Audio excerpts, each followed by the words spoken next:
This show is a proud member of the Nerdy Legion Podcast Network. Get more at nerdylegion.com. Enjoy the show. This is Brightside Home Theater.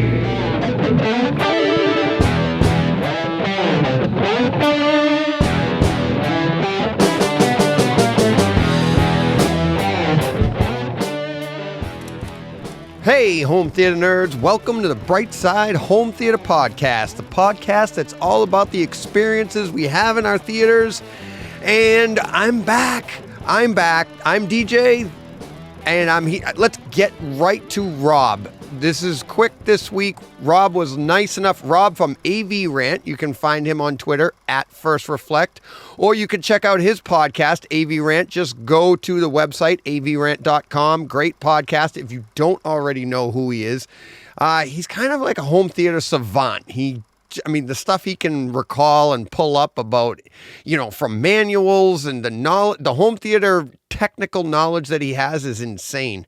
But today, what Rob and I talk about is streaming and the experience of streaming, how close that experience is coming to the physical disc. Could it possibly surpass physical media someday? We get into that. Possibilities, ways that they could do it. A great time. It's about an hour and a half long. I'll be back after that, but I don't want to waste any more time because my computer might die. And we get into a little bit of that at the beginning. But let's get to Rob. Hey, Rob, how are we doing? I am doing all right, DJ. If anybody is watching this on the same day that AV Rant comes out, yeah, I'm wearing the same shirt because we're recording on the same day. I had AV Rant. And then did you already record? Yeah, recorded AV Rant today on the day that you and I are recording. Had a dentist appointment in between, so it's been a jam-packed day. Nice. Yeah, actually, I think you recorded with me one other time. We went almost 3 hours, and you had already recorded with Tom. That's right. And that's how we do it around here. Get it all in. Get it all in at once. So you, we were just talking about it briefly off air. Mm-hmm. You are my first guest back after the nuclear meltdown that I had over here. Right, yeah. No, I heard a little bit about it because you tweeted out about it and you put out a little 3-minute notice just to let people basically know that you weren't going to have a full episode there last week. So I don't know all the details. I don't know what you want to share and what all happened, but I can certainly sympathize and commiserate as a fellow podcaster. I know the pain of when such things happen. Yeah, and we were talking, we were just talking before we started, and we both just got Carl's email, and he said to me specifically, he goes, DJ, hope you're back up and running soon, and if you only have 2 backups, you have no backups, and that is true. I'm not new to computers. I understand computers. I almost ended up in IT many, many years ago, but I got away from it with what I do, and now things have changed a lot since then. So I built this computer. I'm not unfamiliar with the trials and tribulations, but I honestly did not expect what happened to happen within 3 months. And basically, I have it sitting right here next to me. This guy. SSD. Yep. Standard SATA SSD. Yeah. 2 terabytes. This was my hard drive. Yeah. It's a coaster now. It's toast. It just died. So yeah. But luckily I had been taking stuff. I have an NMEMV or whatever drive. NVMe? There you go, NVMe. I get them all mixed up. You know what I'm talking about. I don't actually know what NVMe stands for, to be honest. No, I just know the initialism. Yeah, exactly. I labeled it in my computer my super drive because it's faster than SSD. It is fast, so for manipulating video and editing video and stuff, you have that in there. And if you save everything to that, you're good, right? So you save to that, and when you're editing video, it goes back and forth a lot faster. So that's what I would do. What happened was I had already done I had already done Independence Day. and saved it to a separate to the other Okay. that drive that was in there. But some of the other stuff, I hadn't pulled it back in because I had edited Independence Day. So just to let everybody know, when I do a podcast, I record everything, then I go back in and drop some pictures in and stuff. I'm sure you do too. Sure. And so what happened was things were misplaced, displaced, and when in the middle of me producing, literally 5-10 minutes away from hitting send off to YouTube and everybody else, my computer just froze. Nah. And things were lost that should have been here and there. All I had to do, boom, boom, boom.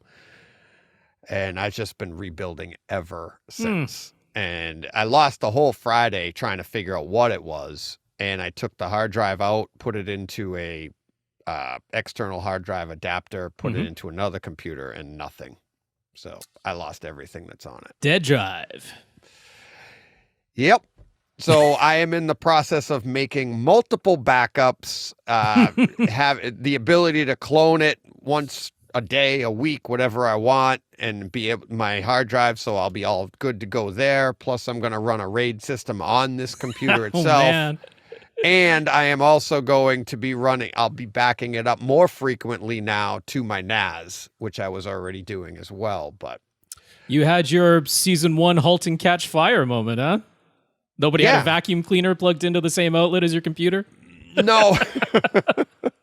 No, I don't know what it was. I honestly, it's Joe, my IT guy, the guy that helps me out. He's like, yeah, they either go bad in the first few months or they last forever. And he goes, you got one that isn't lasting forever. I was like, great. There you go. SSDs aren't the greatest for writing and rewriting over existing data. That's one of their minor flaws. Yep. The good old spinning hard drives are better for writing over them a gazillion times. There's a limit on SSDs with rewriting, but maybe that's what it was. I doubt it. You haven't had it long enough and haven't done enough rewriting. With months. a 2 terabyte drive, you shouldn't have rewritten over anything yet. Yeah, that's true. That's true. I would, yeah. I hope not. But I'm so yeah, not happy. But hey, it's giving me an opportunity I'm revamping things. All right. Streamlining even more, seeing where my mistakes were. Tragedy and opportunity, one and the same. Yeah. But I was able to get this up and running, be able to interview and not have, so put out some simple podcasts where we just hang out and talk. And speaking of that, let's get to home theater. Let's share. Enough of my trials and tribulations. I got an email from Mitch. I forwarded the email to you. Yes. And this has to do with streaming, which is a huge topic right now. I saw you talking on Twitter. Have you seen Black Widow yet? I sure have. I have seen it in 2 different fashions. I went out to IMAX. That was my first back in a theater with other people around. Good for you. Yeah, so I saw it in IMAX. I'm fortunate enough in the area where I live, we have 2 full-sized IMAX screens. They actually still have the ability to show IMAX film. So they are the full fat IMAX with the 1.43 to 1 aspect ratio, nearly square screen, which Black Widow did not fill, even in its IMAX sequences. But then I also went ahead and did the premiere access because I want to put my money where my mouth is and let Disney know that, yes, I want day and date releases at home. And there you go. Got to let them know with the wallet. It's the only way. Oh. So in IMAX, are there variable scenes? Yes, it changes aspect ratios. Interesting. It's really just at the end. It's about the last 25 minutes or so of the movie. It goes to the digital IMAX aspect ratio. So that is not the full 1.43 to 1. It's also not 1.78 to 1. It's like 1.58 or 1.6 something. Okay. So it's taller than a normal 16:9 television at home, but it's not the full nearly square shape of a full IMAX film. So yeah, digital IMAX is the aspect ratio there, and it was very nice. And the difference in sharpness and clarity of the image when the movie transitioned to the IMAX scene, it was almost embarrassing how poor the rest of the film, which is the majority of the film, looks in comparison. So, yeah, the IMAX projectors, the digital projectors, they are 4K, and the digital IMAX sequences are done in 4K, and it is a noticeable difference on that enormous IMAX screen. Yeah, so you watched it on Disney Plus. I did. Now, this is going to sound funny. Did it have variable? It didn't have variable on Disney No, Plus. it did not change aspect ratio, and that's one of the downsides. I mean, we'll be getting into this with the whole topic. It's a little tangential to the question that Mitch sent, but it's that same thing of ultimately we want the best version, right? That's what we want, regardless of what format or what service we're watching it on. We want the best version, ideally. But the problem is, if you don't know what the best version is ahead of time, how do you know you're getting the best version? This is a bit of a trick. And then some people loathe when the aspect ratio changes. They hate it. So yeah, I mean, I guess there's a little bit of damned if you do, damned if you don't in the part of releasing it. But yeah, Disney Plus just kept the aspect ratio at CinemaScope the whole time. Okay.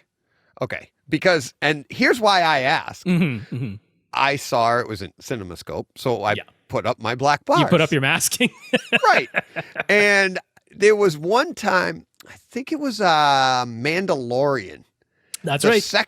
The second time I was watching, I think it was episode 1 of season 2. That's right. It was the only episode that they had variable aspect ratios, fighting the Krayt Dragon. Yeah, and they not only did they change... It was at the beginning and the end. Yes. Yeah, not only did they change aspect ratio in that episode, they gradually did it. Yes, so that very nicely. It gradually opened and gradually shrank back down to let you, to really clue you in. Because sometimes when it just does the instantaneous cut between aspect ratios, if you're not the type of person to pay any attention to it, you might not even really be aware of it. But when it does the gradual, it stretches in height, it's pretty darn easy to see that. Right. And it was funny because I watched, especially Mandalorian, I always thought that the black levels in that, it was kind of grayed out. Things didn't always look well. I mean, that's the way they shot it because they're using that in-camera system where the background is a gigantic LED screen that wraps around on the stage on the actors. So that thing doesn't have perfect black. The thing they're shooting in camera doesn't have perfect black. Right. So I always found that when I put up my black bars with a projector, you get a much more cinematic experience. Your black levels perception of your black levels is enhanced because you're not dealing with the gray at the top and the bottom or whatever. So I watched Mandalorian first thing in the morning. My son was at work. He comes home and we watch it again. And now watching it a second time, I'm not fully engrossed because I've seen it and I'm watching it with him. And I happen to notice this light hitting my black bars. When you use Velvet, it's very hard to see, even when it starts being hit with light. I was like, oh my God, I pulled it down. I was like, that's great. I was all excited. There's more image here to be unearthed. Yeah, but it's exactly. So that episode was great. I watched the rest of the season waiting for more and nothing. Didn't use my black bars when I could have. But yeah, so I didn't miss anything at home on Disney Plus. But anyways, the email that I got from Mitch, let me read the email. It says, I found out why I wasn't getting Atmos audio while watching this movie on my Apple TV 4K. Turns out that Amazon, for some unknown ridiculous reason, shows the regular 1080p 5.1 version of the movie on the home screen of the Prime Video app. But if I search for the movie, then I found the UHD Atmos version. So he watched the entire thing the wrong way. And then, well, in the HD 5.1 through no fault audio of his own, right? But everything's capable of it. And you and I talked. I replied to him. I said, I'm going to text Rob. I'll see what's going on. And you and I talked, and I said, isn't there something that you have to click to make it go over? And you come back. You had said, no, there's nothing. And then it dawned on me, and I saved it for now. That was with the old Fire Sticks. Okay. Back when I was trying to get Atmos, back when it first came out for Ryan. Jack Ryan? Jack Ryan, yes. When Jack Ryan first came out, that was the first Atmos, I believe, on Amazon. Yeah, it might have been. Yeah. And I couldn't, for the life of me, we couldn't get it. My buddy down in Texas, he's trying, I'm buying Fire Sticks left and right. I'm buying, every time they come out with an upgrade, I try with that one. It was ridiculous. But at the time, it was, you have to go into the settings on your Fire Stick, turn on this, and then they made it so difficult when everybody else seemed to be so easy. And Amazon Prime Video in particular, I mean, they have, well, to be fair, I'm in Canada, so I haven't used Paramount Plus and I haven't used Peacock.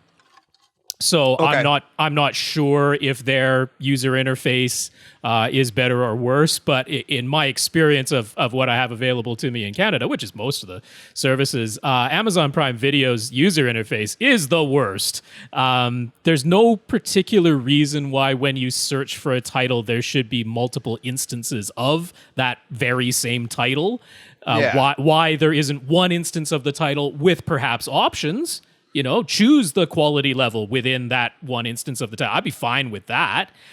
Even that shouldn't really be entirely necessary. It should be user-friendly enough to just give you the best version you're capable of seeing and hearing. But if it brought up, the splash page for that title and showed you, here are the options. I mean, in Canada, sometimes we have a French language version where they've actually done, in Quebec, a French language dub. And so, on various services, you'll have the option, which language version do you want to choose? But on Amazon, you might have 4 different instances of the title, 4 separate splash pages that don't all necessarily show up even when you search. Not right away. They aren't the first 4 results, because there'll be the English language HD version, the English language 4K version, the French language HD version, and the French language 4K version.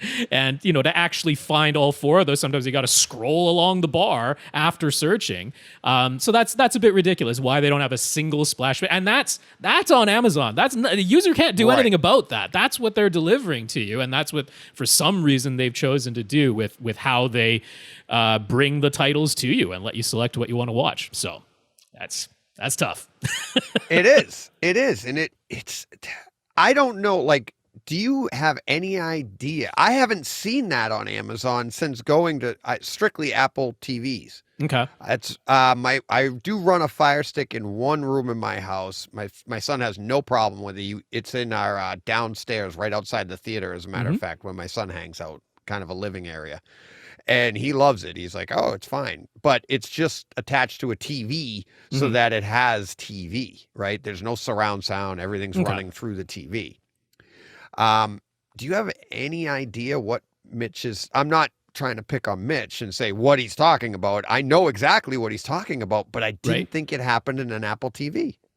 I mean, as far as I'm aware, because it's what Amazon Prime Video is delivering, so it's entirely possible, particularly if you search for a title, or if you're browsing what's new, or any of the semi-curated, automatically machine learning curated sections that are there, you will sometimes come across a title. You click on that, you get to the splash page. You'll be seeing the HD version with 5.1 audio. That's what you've clicked into, and unless you take the time to actively search for that title again and see if there's another instance of it that's in 4K with Atmos, I mean, you're not going to know. But you have to take that step. It's not going to surface it to you. So, yeah, I mean, I don't think there's anything Mitch did other than he could have looked carefully at the splash page, because where it indicates on Amazon Prime Video, where it indicates whether it's HD or 4K, where it indicates whether it's 5.1 or Atmos, those logos are there, but they're not huge. You have to look at them. It's not going to, put it up gigantic so that there's no way you can miss it. You can absolutely miss it.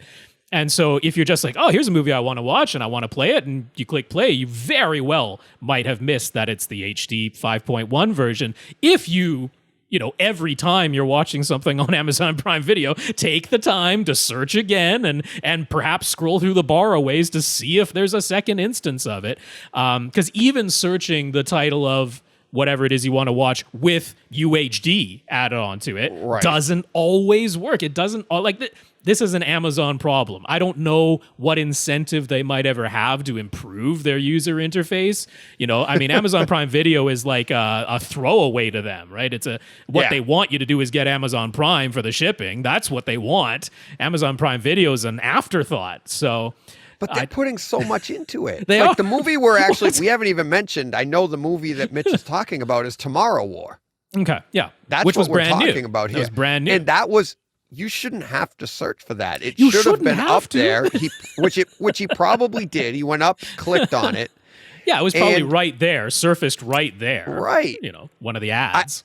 I do remember, and it's like you said, Amazon is the only one that did this, but I do remember when I went through the Fire Stick, it's like you had to go to the UHD version.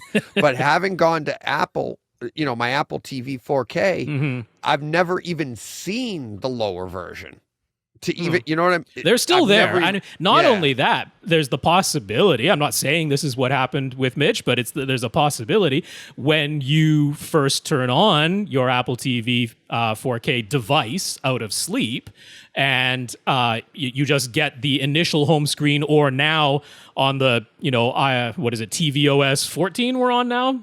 Yeah, I think it's the latest one. They changed it so that when you press the home button, it actually takes you to Apple TV, and you have to press the home button again to get to the home screen.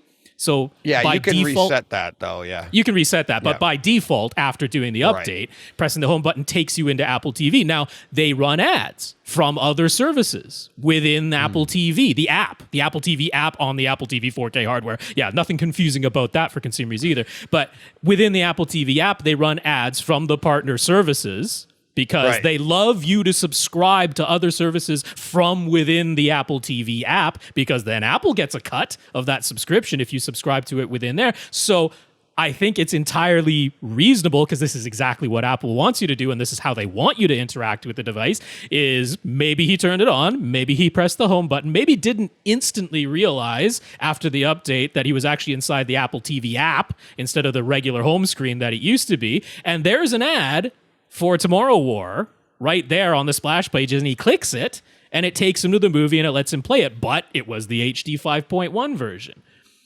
Stuff like that happens because the ad very often takes you to the HD version. Right. You don't know. You don't know what you're going to get. I know. So let's move. I mean, there's so much here that the reason I wanted to have you on and talk about this is because, one, I mean, your knowledge of all of this stuff. Maybe we could have a back and forth, but it's funny that when a movie like Tomorrow War comes out, sparks off everybody. It's like people are saying they love it, people are saying they hate it. It's horrible.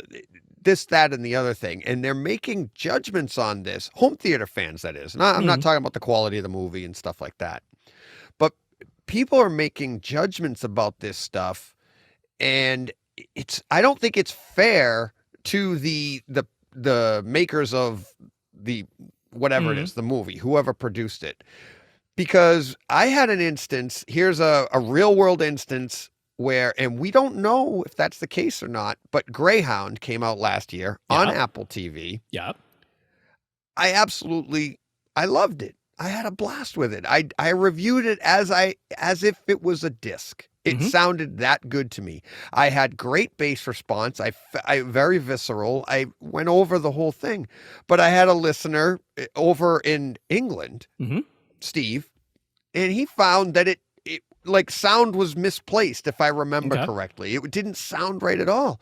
And that was the first time that I actually had a conversation with somebody that maybe it could have been your internet. Okay. Because that doesn't, like the things that he had issues with, it was like, wait a minute, that doesn't even make sense. Like it would, why would, he said it didn't sound like the sounds weren't placed correctly and everything like that. And I was like, wow, that sounds like it could be an internet issue. And I have to believe that is one of the biggest causes, is that what you're getting into your house is such a variable. Yeah, there's inconsistencies for sure. It's ridiculous. Yeah. And go ahead. Well, I mean, I was just going to say, I mean, we know from when you emailed me prior that, one of the things you were perhaps wanting to discuss is, the contrast between buying the physical disc versus having the streaming version, if it's available in both formats, and things aren't always. But this notion that, I mean, I'm putting a little bit of my own speculation into the way that you might have been leaning, but I mean, I think you're a physical disc fan. And oh, yeah. I think part of the reason why you like it is typically, there are exceptions, but usually they have put in somewhat of an effort on the physical disc to make sure that you're getting 4K HDR if you're buying an Ultra HD Blu-ray. That's going to be expected. Right. That you're going to get Atmos or DTSX if it exists, and not all do. Like you're fond of saying, the Christopher Nolan movies, they're still in 5.1, lossless. Dolby True HD typically. Sometimes DTS HD Master Audio, but 5.1, not Atmos or DTSX. But you have that, and you know that every time you play that physical disc, that's what you're going to get. Now, I wanted to point out how that isn't always completely accurate either if you are a person who is looking for convenience, not someone who is really into the details. Because, I mean, an easy example of this is not the Ultra HD Blu-ray, but the Blu-ray of The Dark Knight. Right? You probably remember this. You put that in and it plays. You have to stop it from playing to get to the disc menu. And when it plays, the default audio track is lossy Dolby Digital 5.1. Right. Right. Now, it's a Christopher Nolan movie. There is a lossless Dolby True HD track, but you have to stop the movie, go to the disc menu, or bring up the pop-up menu, being Blu-ray, and manually select Dolby True HD. It's right there on the disc. That isn't going to be taken away from you, like it could theoretically be taken, something could be taken away from you on a streaming service, but it's still not foolproof every single time. Even the physical disc is not foolproof every single time. I believe The Dark Knight you can actually change in movie. It'll bring up a menu at the bottom. Via the pop-up menu. Yeah, the little pop-up menu. That is a fun experiment. Because you really hear you'll be like, you watch the opening scene, and while it takes you time to come in, and the actors, because there's big dynamics with the with the Gatling gun, the grappling hook gun that fires off a huge dynamic boost there, and it's much more impact in the Dolby True HD. The ambient sound, all of a sudden you're like, whoa. You're like, oh, I'm on top of a building. But I mean, that's not the only one. There are multiple other movies on disc where when you just put it in and let it play, and very often they don't even go to a disc menu anymore. They just go right into the movie. And on some of them, they're defaulting to the lossy audio track. And it's like, why? I mean, that's similar to you go to Amazon Prime and you find a movie you like and you press play. Why is it playing a lower quality version than what is available? So, I mean, ultimately, I think it comes down to sometimes they're just going for compatibility. The majority of the time, I just don't think they care. They don't care. No. It's not. They don't care about it's not a priority. Us, I should say. But that's not fair to say either, because I say all the time in my podcast, it's because I talk about the movies, right? And the experience. Most of the stuff that goes into the making of a disc, especially with the sound, it's for us. Because the majority of the people, probably over 90% of the people, aren't even getting to experience what we experience. Oh, yeah. I mean, most people are not hearing the lossless track. Most people do not have more than 5 speakers. I mean, very few people have 5 speakers, and then exceedingly few have more than 5. Exactly. So all of that work that goes in, it's for us. And I love that. I'd love to give them credit. I'd love to shake all their hands, because it's like, thank you very much, because they're catering to a very small percentage. But sometimes, like in the case of The Dark Knight, maybe it's an Easter egg. for home theater fans. I mean, you want the good sound? We're going to make you find it. I mean, there's cost involved with all of it. It's mostly time. Most of the cost is time. And so, who knows exactly why some of these things happen, whether it's a conscious choice or, there's an order in the track list and the lossy one got put ahead of the lossless one. I mean, it can be as simple as that. And then here's the thing with a physical disc. that's the way it is forever and ever now. There's Correct. no updating that and potentially giving you an improved version other than re-releasing the disc. Or in the case of like Akira, when that came out on Ultra HD Blu-ray and the original version didn't have HDR of any kind, and people were expecting it. This is a 4K Ultra HD Blu-ray. Why isn't it an HDR? And at first, they said, well, it was never made in HDR. It's an animated movie from years and years ago. There was no such thing as HDR. It wasn't made in HDR. And there was enough of an uproar that they actually, if you requested it, would mail you a replacement disc with a new version on it, right? But had that been a streaming release, they can just update the thing on the stream. Right. And suddenly people go, oh, hey, it's an HDR now. Great. Without really knowing it or any fanfare and not having to request it either. So there's give and take there. But I think the issue, I mean, for people like us, for someone like Mitch who was writing in, we at the very least know enough that such formats exist. Right. Like the vast majority of people have no idea that these different formats even exist. I would venture to say that most people who watch movies have probably at least heard the name Dolby, but beyond that, I mean, to get down into what is the difference between Dolby Digital Plus, Dolby True HD, Dolby Digital Plus with Atmos, Dolby True HD with Atmos. Okay, explain all of those differences to me. And then, the PCM version of Atmos as well. That's also Dolby, but it's using PCM as the base. Like, okay, I rattled all that stuff off, but I do a 2-hour podcast answering questions about nitty-gritty home theater details. I'm not normal in your consumer space. I don't think Tom could rattle. I know I couldn't rattle that stuff off. I don't think Tom could rattle that stuff off.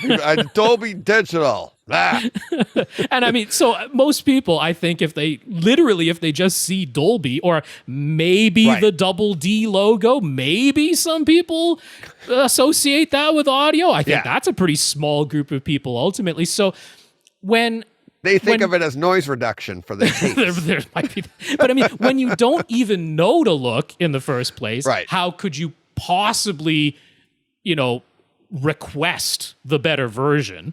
Because what would you even be asking for? Right. It goes back to what I said at the very beginning. I think if you told someone, okay, look, buy whatever piece of hardware you want. It might be coming directly off your smart TV. It might be coming off a streaming stick, whatever, your computer, your laptop. Buy whatever piece of hardware you want. Subscribe to whatever service you want. And you will always get the very best version that it is possible for that hardware and that subscription to support. And I think most people will go, oh, yeah, that sounds good. Yeah. But I also think that if the majority of people, they have their piece of hardware, it's probably a laptop, because that's what, honestly, most people are watching on. And they subscribe to whatever given service. And the reason they're subscribing to their service has nothing to do with audio and video quality. It has to do with what shows do they want to watch. And if they're fed an HD stereo version and they're watching it, it's not even going to cross their mind to check if there's a better video format and a better audio format available. To the vast majority of people, they're not going to check. And if they're not going to check, how much does it matter that the default is to deliver the very best version? Because if nobody's even checking, it means most people don't care. As long as they can hear the dialogue and follow the story and enjoy the image. If the image is breaking up, they'll complain about that. But most people, if they're watching a stable HD stream, they're not going to question it. They're not going to be, is it possible there's an even better version? It's not going to cross their minds. No, and that's fine. It's just very similar to the people that they know. And now when I say the people, home theater fans, people that have home theaters that are like, I'm going to live with streaming. Meaning, like, they know 4K discs exist, but look, this is what I can afford. I can get the biggest bang for my buck. For all intents and purposes, your Apple TV 4K is a Zappiti/Kaleidoscape/media server, whatever you want. And and the streaming is getting that good that you can live that's fine. But here's where the difference lies. And like you said earlier, it's like the disc is the disc. Yeah. That is the best it's go for as today stands. Yes. What Physical you're holding in your media, hand. what you have is the best version of it. Because even with the Thor Ragnarok, you and Tom have said this a few times, even Thor Ragnarok, the disc isn't very good compared to other discs. Yeah, its audio is not very good. It's got dynamic range compression. Yeah, the picture is actually really good. The picture's really good. I love the picture because Picture's that's really a good. great movie. It'd be a shame if that was muddied because that's such a dynamic movie. The colors in that movie are fantastic. But what the sound in that, I call it flat, where it just doesn't have the dynamic. Everything seems compressed. Like we don't get the big bass and we don't get the highs that we want. It's not just like everything's like large difference between the loudest sound and the quietest sound. The loudest sound and the quietest sound are only about 9 decibels apart from each other, and normally they should be about 20 or perhaps more. Yeah. So, but the streaming version, that's not better than it, is it? I've heard you guys say back and forth, and I've tried it, and I didn't sense a big difference because I get it's not a big difference. People have measured it on AVS Forum, and the streaming version is technically speaking, numbers wise, it has a larger dynamic range. It is not as dynamically compressed. So objectively, that's ironic. It's a little bit better in that metric, right?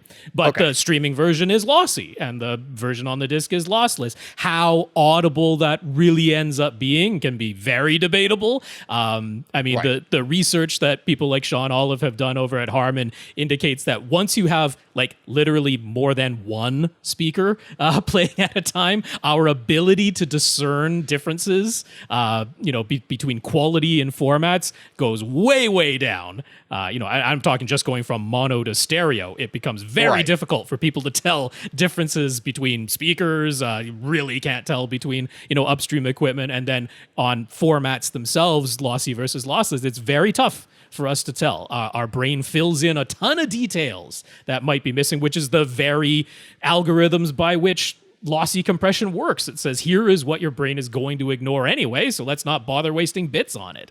So it's very intelligent. So, I don't really think that the lossy audio that we're getting on streaming is genuinely going to be audibly tremendously different from the lossless versions from a technical standpoint. From this is what the container can hold, and that's the reason. But there can be differences between the version you get on the disc and the version you get on streaming, because the version you get on streaming was remastered again, or remastered for the streaming version. For streaming, right. And it's not the container you put it in, right? This is one of the, we deal with this all the time on AV Rant, is attribution.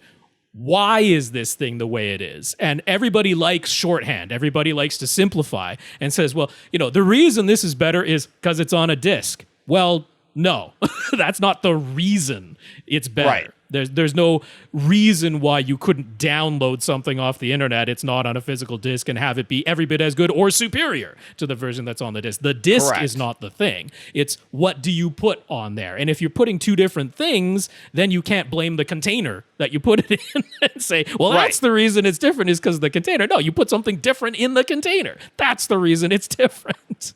Well, yeah. And that's I've had this discussion back and forth, with people about physical media. It's always going to be the best, and I'm vehemently saying no. We're at the limitation of the disc now. We can objectively prove that right now with Kaleidoscape. With Kaleidoscape, right? Yeah, Kaleidoscape is delivering via download objectively superior versions to what's available in Ultra HD Blu-ray, but again, not always. Right? There is a limit on Ultra HD Blu-rays to how much data you can store on an Ultra HD Blu-ray disc. There is a hard limit of right around 100 gigabytes on a 3-layer disc. You can't put more data than that onto the physical disc. On a Kaleidoscape download, you can download a larger file than 100 gigabytes as long as you're willing to. You could do a 200 gigabyte movie. It'd be fantastic. So, some of them are. Some of them come in with a higher bit rate. Some of them come in with lossless audio where it wasn't lossless on the disc, or it's an Atmos track on the Kaleidoscape version where it was 5.1 or 7.1 on the disc.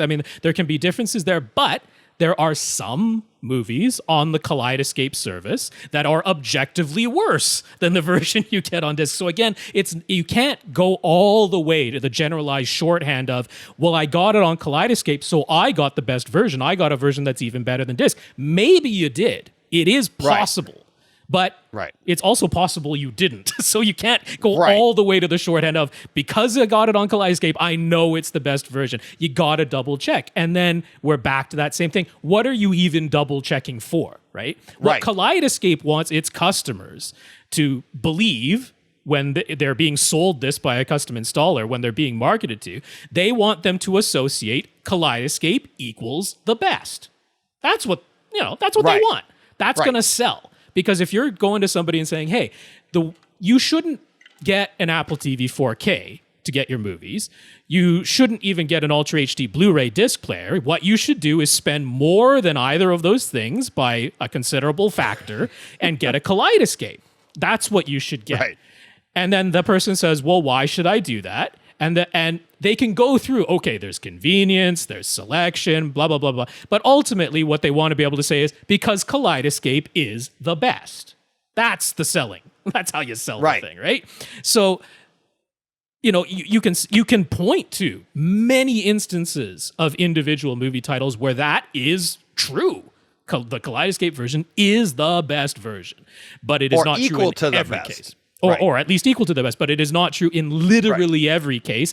But that's the association that wants to be made by the marketing, by the people selling it to you. But so you can't blame them. I mean, that's their brand. And the people that Kaleidoscape are selling to, they're like turnkey theaters. That's, of course. And then, how many Kaleidoscape customers come back to them and say, on this one title, I went out and checked. And if I were to import the Ultra HD Blu-ray from Britain, I could have had a slightly better version than what you offered to me on Kaleidoscape. Right? It's not happening. It's the hit. Or are they going to say, oh, here's the title I want. It's on Kaleidoscape. It must be the best. Actually, I have had conversations. I do know people, people too, that are like us. They happen to have a Kaleidoscape. And they do the homework. And they'll know the differences. Yeah. But they're not complaining. That's their hobby, right? The majority of the people that own a Kaleidoscape, and there aren't many of them, you want to talk about like a minority. That's the high end of home theater people. And it's like, to get one of those, which I would love. I'm dreaming of getting one someday. I would love it. I've wanted one since since they came out in the early 2000s, and I saw the price tag and went, no, and actually, they've become more reasonable than that since then, but it's still a high dollar amount. Yeah, you're looking at, I think it's like to walk in the door, it's like $10,000 to get something. Yeah, you can start get at $6,000. Yeah, you can get their most basic of just player for it's a little over $3,000, I think. But then where are you actually storing the movies? Because that one doesn't come with any storage.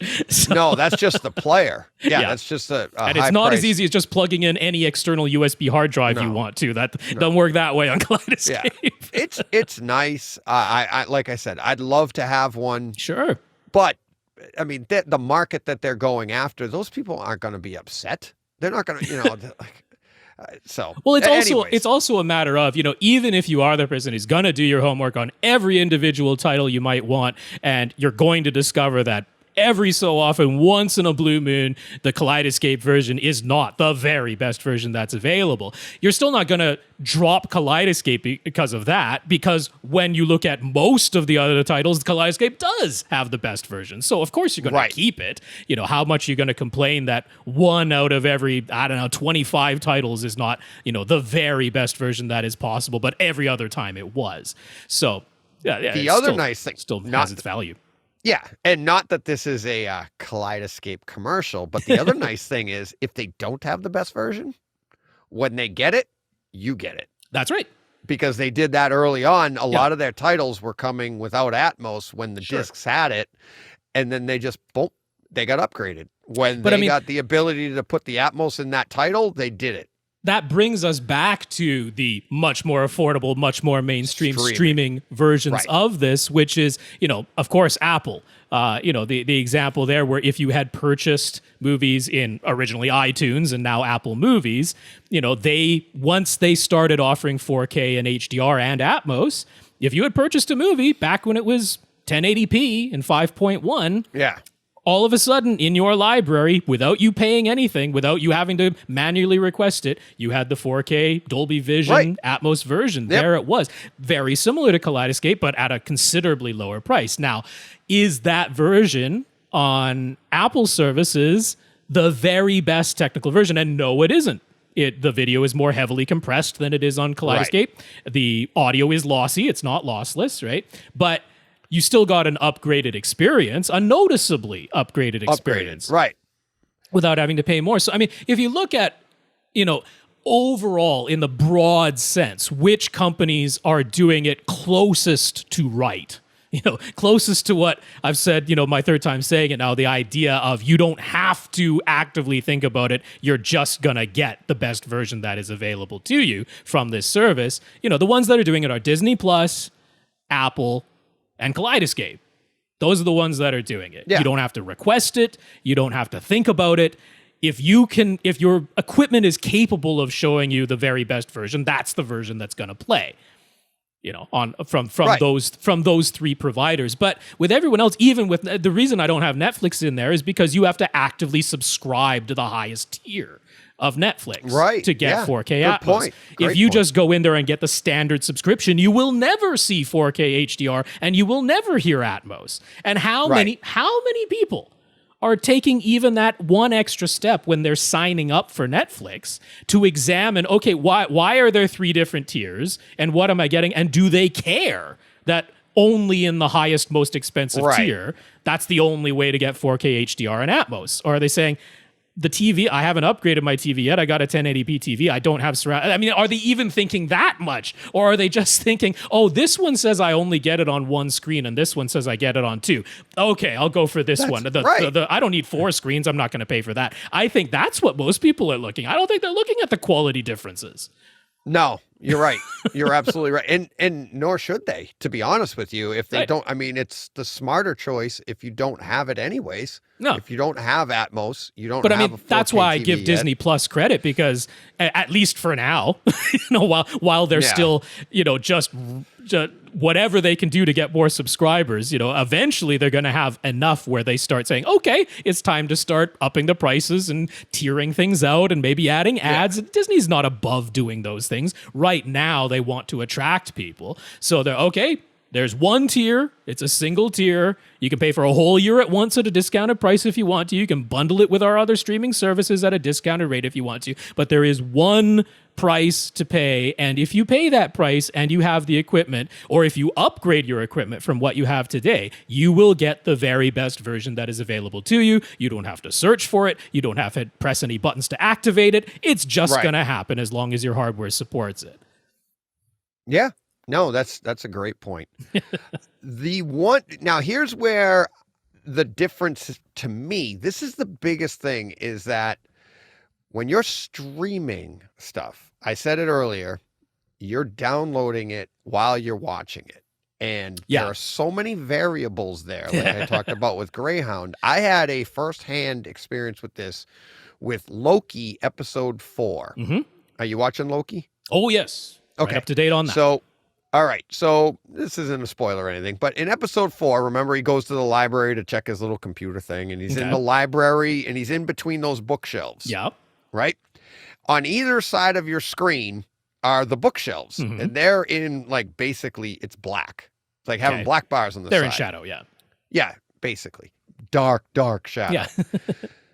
When I watched it in the morning, everybody's at work or going to work or whatever, so the bandwidth isn't being utilized by my entire neighborhood, and I'm spread out. Never mind, I live out in the sticks. I mean, we have to have 2 acres of land to put on to have a piece of property, right? I can't imagine what it's like in town, like in Boston or someplace like even my old town, Franklin, where it's like people are on top of each other. Anyways, low bandwidth use in the area. It looked fantastic. It sounded fantastic.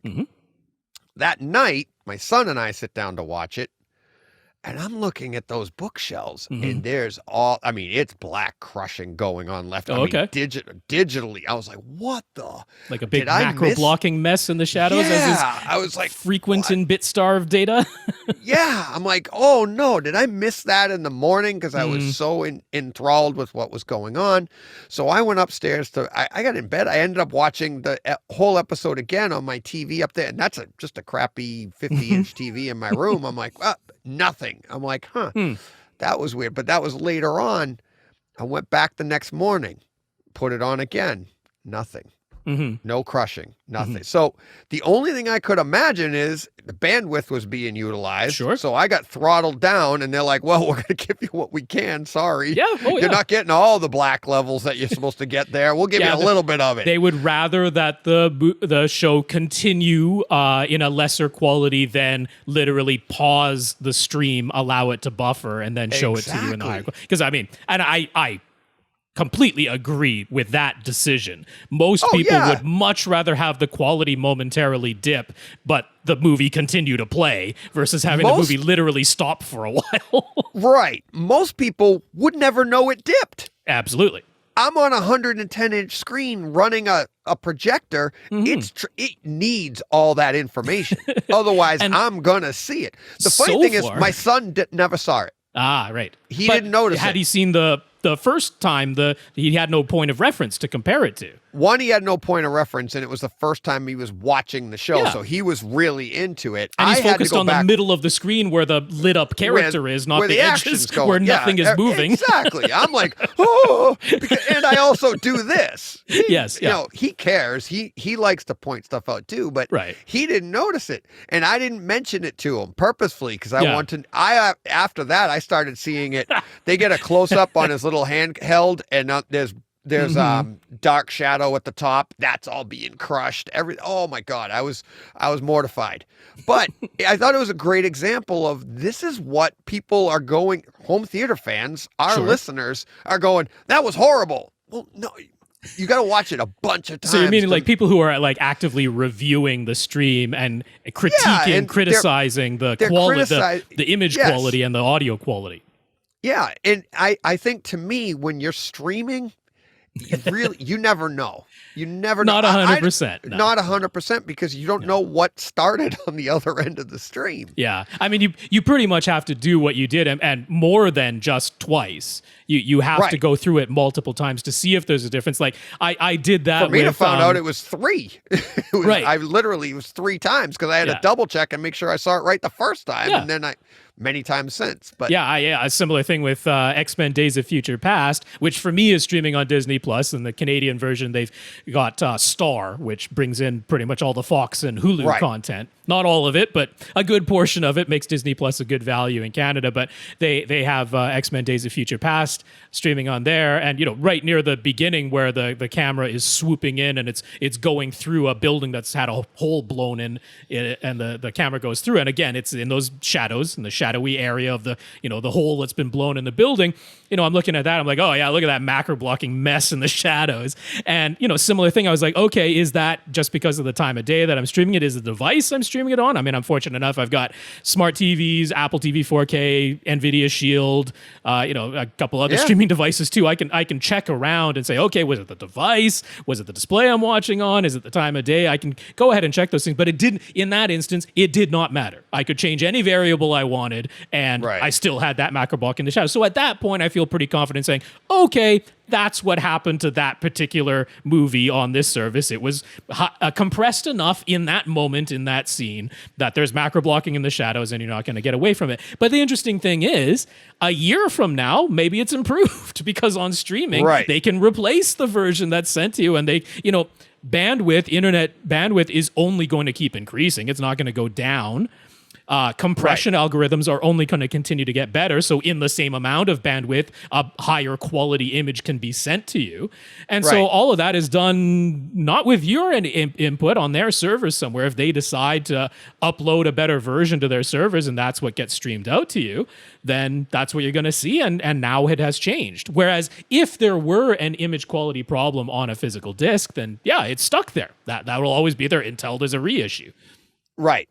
What about this would be interesting, and I think Apple would be somebody that would could pull it off. What about allowing you to adjust the buffer? Right. If you added so like say I'm watching something like that and being like, you know what, my internet is slower here. I need to increase my buffer size. So, I mean, how many people remember when Netflix first started streaming, you'd be like, you want to watch a movie? Yeah, okay. You'd hit play and be like, all right, now go get your popcorn. And the spinning wheel. Yeah, it would be spinning and it would be buffering and it's loading up and it would take a while, sometimes over a minute. And you'd be like, all right, popcorn's popping. I'm ready to go. Yeah. Halfway through your box of popcorn and then here we go. But no, there was time there. What if we could increase that? That would be one solution for streaming as opposed to just giving us a flat download. Sure. And it would be the type of thing that only, let's call ourselves quality snobs, would even go looking for that setting so they can leave the default the way it is now, which is let's stream it as fast as we possibly can. Let's get the stream started. And again, I don't think they're wrong in that decision. I do think for the vast majority of people, that's the right choice. That is going to please them more than, if the quality ramps up a little bit at the very beginning of the show. I mean, particularly ones that's just showing you the studio logos anyway. So who really cares if there's a little bit of macro blocking and the resolution isn't all the way up with 4K yet for the majority of things. Yeah. Whereas sometimes there's a TV show with a cold open and you notice that, everybody's face is kind of blocky for this moment. And then 5 seconds in, it all looks clean. But most people, they just, absolutely. They hit play, it plays right away. That makes them much happier and they're perfectly fine living with a little bit of macro blocking for 3 to 5 seconds.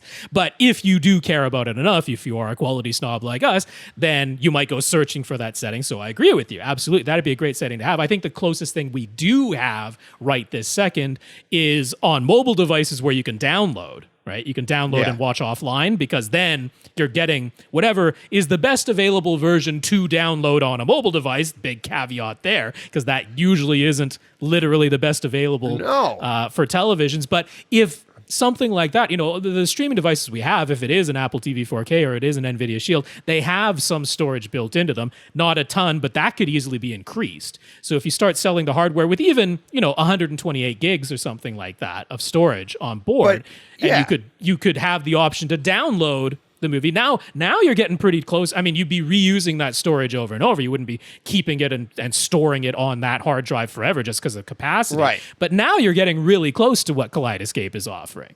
Now you're getting really close to the idea that you aren't streaming it, you are downloading it ahead of time or during, right? You let it start downloading for half an hour, 45 minutes, but you're never going to catch up to that buffer. So you're always seeing the very best quality possible.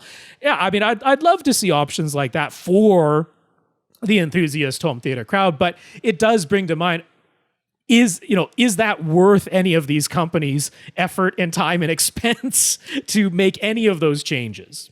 Well, I would say yes, because you're putting all this effort into the surround sound. You're putting all of that. Why are you putting that in the movie if you're just going to throttle it back? Through no fault of anybody other than the fact that you're living in, your internet provider can only provide so much. It's, whatever it is. Think of I would think that the artists would want this. Be like, wait a minute. It's like, imagine you went to an art show and they said, well, sorry, we're just going to put a film over every picture that you can only see half of the colors. You'd be like, what? So, you know what I mean? It's like, you're putting all the effort into these movies. A lot of money is spent to produce these sound wise. And then the sound is getting throttled back and picture too. The pictures, as I said with Loki, you're throttling all that back. When Apple TV right now comes out with, what is it, a 32 gig and a 64 gig? That's right. Yeah. So even at a 32 gig, you could load half of a movie on there. Right. And then when it's over, it's done and it's gone. And you know what I mean? So like how long does it take to get 10 gigs onto your hard drive on the Apple TV, and then you're off and running and it's buffering. Yeah. And all it would take is a quick setting of like, I want high, you give them two choices, fastest possible download, fastest possible watch, or highest quality image and sound. Boom, click, done. All right, it's going to take me 2 minutes, 3 minutes to watch a movie. I even think, if you go over to YouTube and they've got the little Stats for Nerds button, right? And that Stats for Nerds button it's not front and center. It's not the first button you see. Right. You got to look for it a little bit, but it's Stats for Nerds, and the only people looking for it are people who know and are actively looking for it. And it could be a similar thing on streaming where it's, quality settings for video snobs. That's literally what it's called in the menu, and you actively have to go searching for it. But I don't know what cost and effort would be associated with offering options like that. I do actually doubt there would be any sort of return on investment, whatever. Even if the cost is minimal, I don't, because the thing is, right. You care about this. I care about this. Mitch, who wrote in, cares about this. Are any of us dropping our Amazon Prime Video subscription because of it? No. That's the real question.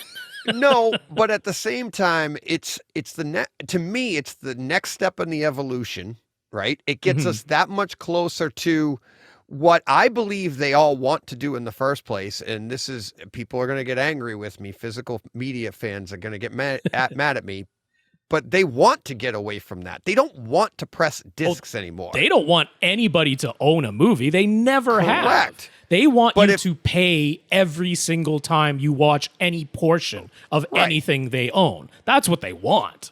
I want the best possible quality. Right. And I said that on Twitter like a week or so ago to somebody that I was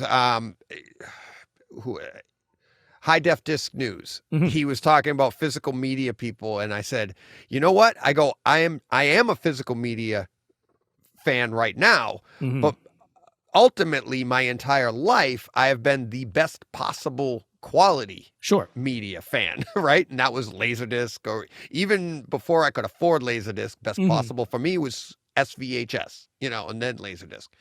But anyways, the point being, if that's what it went to, and all of a sudden they told me the best possible is that streaming service through Apple or whatever, that's what I would do.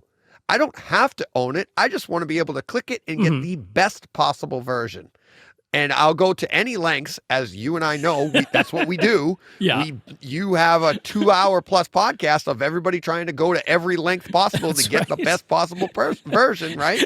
That doesn't have to be the only thing we talk about. I'm a little bit distressed we don't get more beginner questions on If You Rant. I would love it for people to be coming in where they just have a fledgling interest in home theater, and we get to answer those questions too. Because sometimes, some weeks, it feels like really all anybody is sending in is, let's see if we can stump Tom and Rob. The co-host. That isn't really our goal. We just want to give the advice that we would have wanted to receive at whatever stage, anybody coming to us is. That's what we would love to do. But I mean, I think really what you're getting at, it's the age-old marketing course question, right? You go to college and take a marketing course, and the question is, all right, you want to make more profit, right? That's what all these businesses want to do. They want to make more profit. But if you're going to market to people and say, okay, spend your dollars with us, or if you're already with us, spend more dollars with us. If that's your goal, there's always been the question of what actually motivates people to do that. And there's always the group that says, well, quality is one of those things. If you can offer a noticeably higher quality product, then that might attract people away from your competitors to you, or it might get people who are already your customers to spend more with you.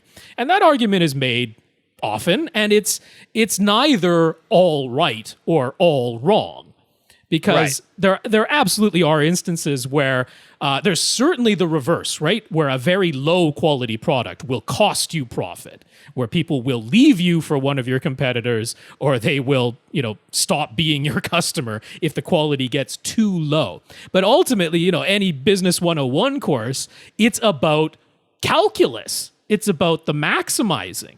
Because you can go all the way to the wall with quality and ultimately make far less profit because it costs you more money to make that higher quality. And then because it's of such high quality, it doesn't degrade and it doesn't, have obsolescence, and people hold on to it for 70 years and never buy another one. And so, it's the whole planned obsolescence thing as well. So it's a curve. It's calculus. You're trying to get to the pinnacle of that curve in the balance between quality, convenience, honestly, lock-in and fear. I mean, those are legitimate things that have to be calculated into that. So we're over here as a certain small subset of customers saying that quality is an important factor to us and could motivate us to spend our money with you instead of your competitor, or spend more money with you than we are spending today. But the question is, they are not servicing just us.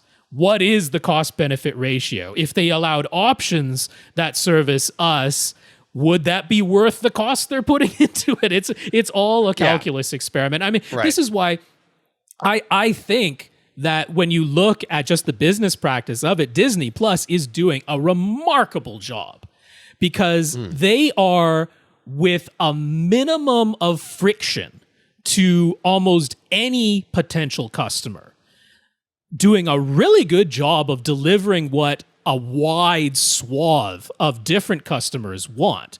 Because you ask a wide swath of customers, what's going to get you to subscribe to Disney Plus, and you'll get several different answers. But if you can actually deliver the vast majority of those answers all at once without people having to fight you for it, man, that's and there it is. The proof of the pudding is in the tasting. They are signing up customers left and right.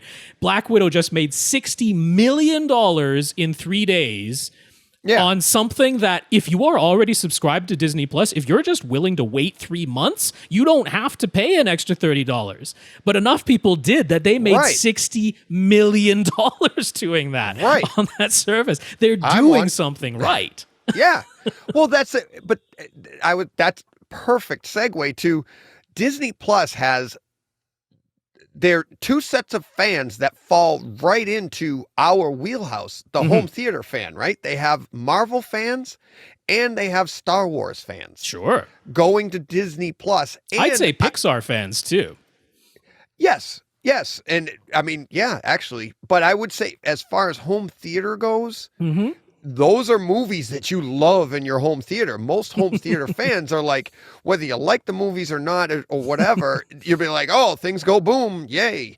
They are spectacles. Yeah. So they're doing a great job at catering to us. Yep. To the home theater fan. And I mean, it's pretty clear that at least one person over there at Disney personally cares about these things, because it always comes back to that. It comes back to, is there somebody in a position of making decisions at this company who cares about this stuff on a personal level to them? Because very often they absolutely make the service or the product that they want. And as soon as they don't want it, they don't really care how many other people out there might. I mean, the perfect example, Logitech, the CEO came in. He doesn't use Logitech Harmony remotes, so why would anybody else? It just doesn't matter to him, the CEO. And that was the end of it. The margins weren't there. It didn't, nothing struck him as like needing it anymore. They so sell he's like, 1/10 as many Harmony remotes as they do keyboards. And how many people are buying aftermarket keyboards, and then specifically from Logitech? But whatever that number it is, divide it by 10, and that's how Harmony remotes they sold. There's your number right there. Almost everybody in the world has a keyboard. Right? Yeah, but a lot of times it came with your pre-built system, or you're buying an aftermarket keyboard because you're a gamer, and you don't buy a Logitech if you're a gamer. So, But how many people buy a Harmony Elite or a Harmony remote? They're usually a home theater fan, or it's a home theater fan buying one for his parents because he's tired of them calling to help him So I mean, I'd have to argue that. I mean, if you really break it down, I think there is an analogy or a sort of a symmetry there of how many people knew that Harmony robots existed and then actively sought out to buy one.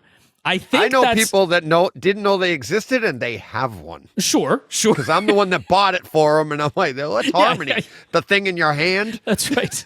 But I think that's a pretty similar number to the people who go to Amazon Prime Video and then know that higher video and audio quality even exists and then seek it out. I think those numbers are pretty similar, to be honest. Yeah, and that's what we started with, 10%.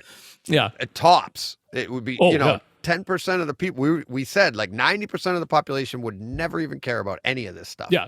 I mean, 10% of the people who already knew that Amazon Prime Video was a thing. Because there's plenty of Amazon Prime customers who have no idea there's a free streaming service thrown in with it. That's true. That's true. It's funny. Oh, well. Yeah. I had a train of thought there going somewhere. Oh, I always ruin trains of thoughts with my tangents. No, it wasn't you. It wasn't you at all. Yeah, it's the thing to me is like, getting back to just your why would they do it? And it's I think the reason they would do it is, like I said, it's just that they don't want to print discs anymore.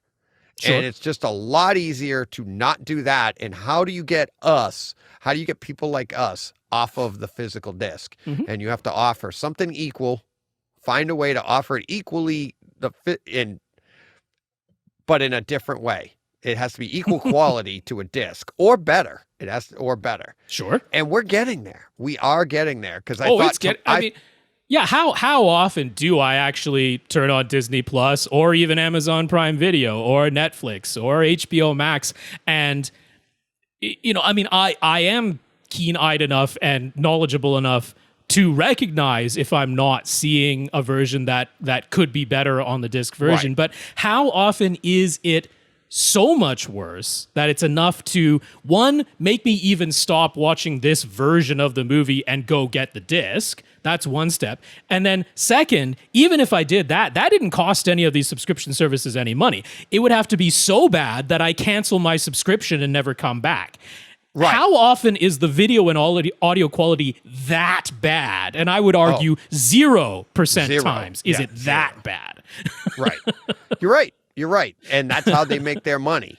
Sure, because I'm paying that monthly subscription. Like, I don't necessarily buy a physical disc every single month. I quite often do because I'm an enthusiast and I'm into this stuff, but there are individual months where I don't buy a physical disc. That happens from time to time. Right.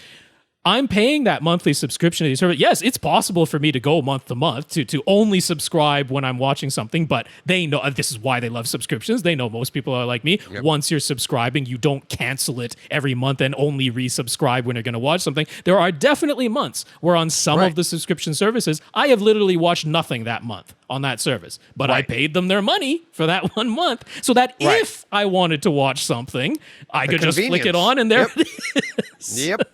And the other thing is the prices that it's a smart, $7 for Disney. Sure. Why would you cancel it? I'm saving $7 this month. Woohoo! So you know what I mean?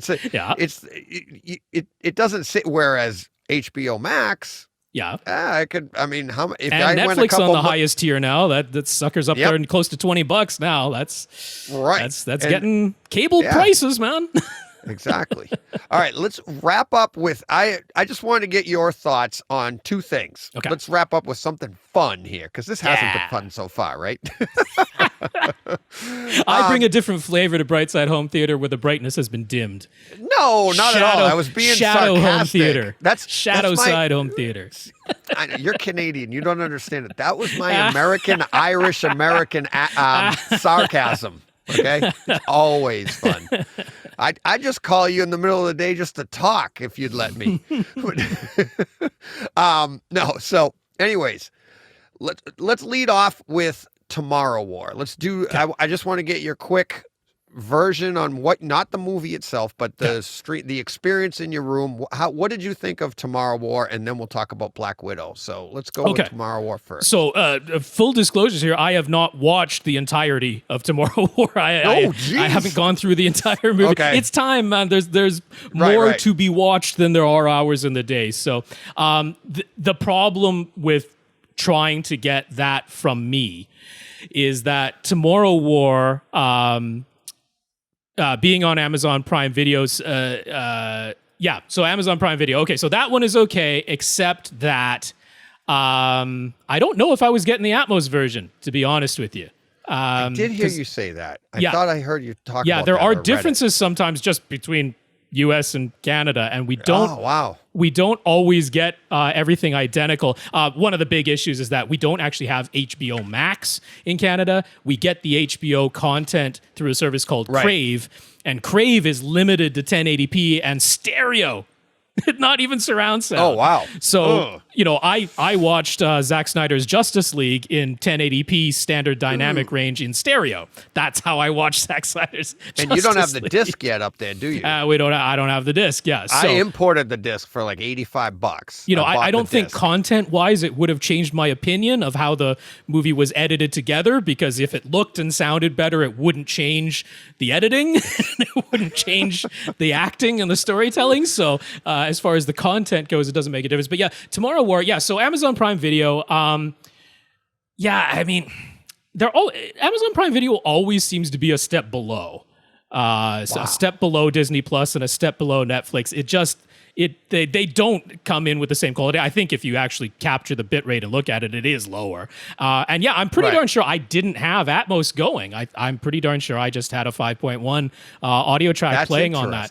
Yeah, so like I say, I didn't watch the entire thing. Maybe it's available now in Atmos. I don't know if the version is in there. But yeah, it's always a step below. There's so it's not that you're having like big macro blocking or noise problems or something like that, but it's a subtle thing when the bit rate on the video is just lower. There is just a loss of detail. You almost get that like slight waxiness to people's faces just because detail is being scrubbed in order to save bit rate in the compression, right? I mean, the way compression works is you draw, well, now they're any shape in the modern compression, but you draw little shapes, and any of those little shapes that remain static on the screen, well, you only encode them once and you play them however many frames they remain static. But when you start starving the bit rate, well, it starts fudging it, right? It starts saying, well, yeah, it changed, but only a little bit, so I'm not actually going to change. And so you end up with this sort of waxy complexion on people. You lose detail, you lose fine detail in textures in the background.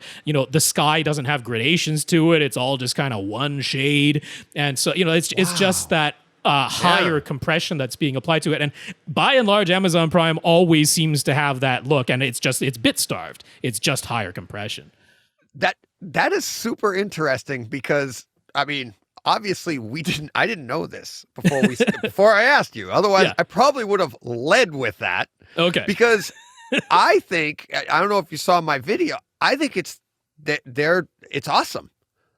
I think it's the best streaming movie right now. That's what I said. I said flat out, this is the best streaming piece of streaming media, hands down.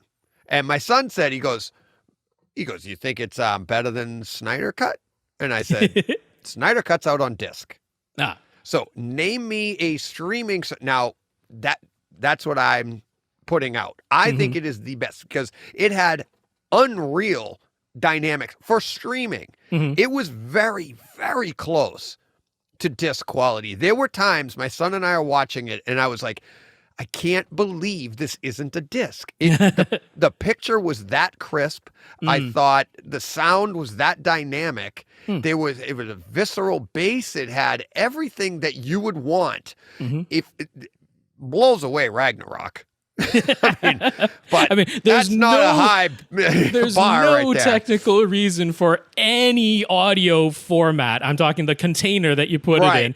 There's no technical reason why the dynamic range has to be anything. There's no restriction Right. on dynamic range. You can have silence to maximum volume. Correct. That is available regardless of what container you put it in. So that's kind of funny to be like, oh, the dynamic range is really impressive. Like, there's no technical reason. You could have incredibly bit-starved MP3 and still have a huge dynamic range. Right. But I feel like they when you get into compression, they have no problem taking off the low end because I think most people aren't using it. Yeah.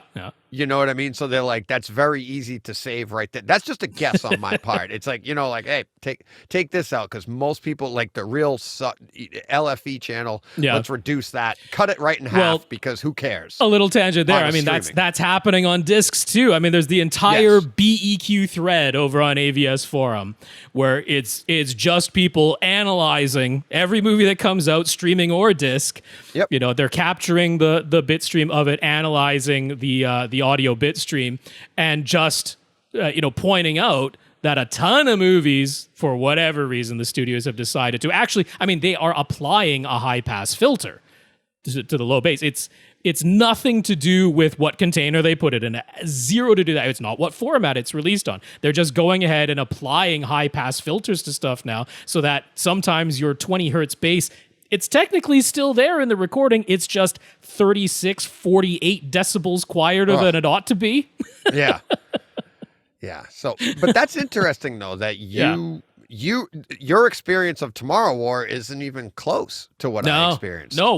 What I saw, I mean, that very much could be a Canada versus US thing. They are separate services. There is different content available on Amazon Prime Video Canada than is available on Amazon Prime Video USA. So people in Europe are loving it. I have listeners in England, and but I mean, they're raving about it. And sometimes I wonder a little bit again how much is due to the compression of the video, like the technical side of it, right? The bit rate, the compression of it, versus like the actual cinematography, the actual composition of the shots. Because I mean, a perfect example of me is go back to the DVD of Brotherhood of the Wolf. All right? Okay. The French film, Brotherhood of the Wolf. Didn't even see it, but okay. The DVD. Yep. Yeah. Oh, I think you would really like that. I don't know if it ever even came out on Blu-ray, let alone Ultra HD Blu-ray. I think it only ever came out on DVD.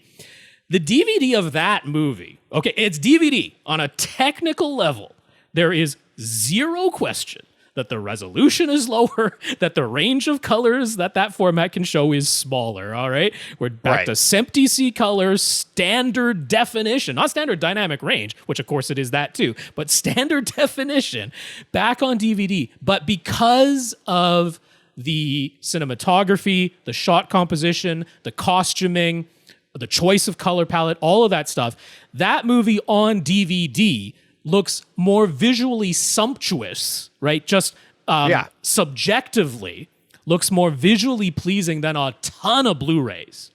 And you would swear that the DVD of Brotherhood of the Wolf is high definition. You would swear up and down that it is. But that's because of how they shot and edited and color corrected the film, not the container it was put into. And so I think maybe what's going on with Tomorrow War is that they have composed colorful, high contrast scenes. Yep.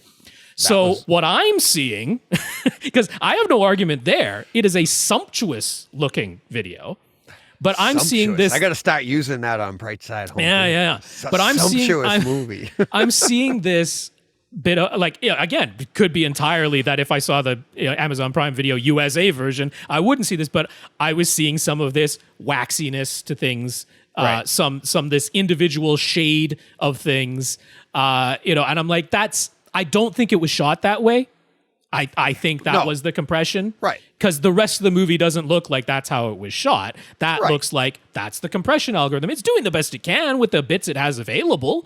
Yeah. And it still looks high contrast and colorful and all of those things. The shot composition is still there. And if you put up the DVD of Brotherhood of the Wolf against something that is objectively higher resolution, higher bitrate, all of those things, but everything was filmed in a shade of brown, you're gonna most people are gonna swear up and down that the DVD of Brotherhood of the Wolf is the higher quality, technically right. higher quality image.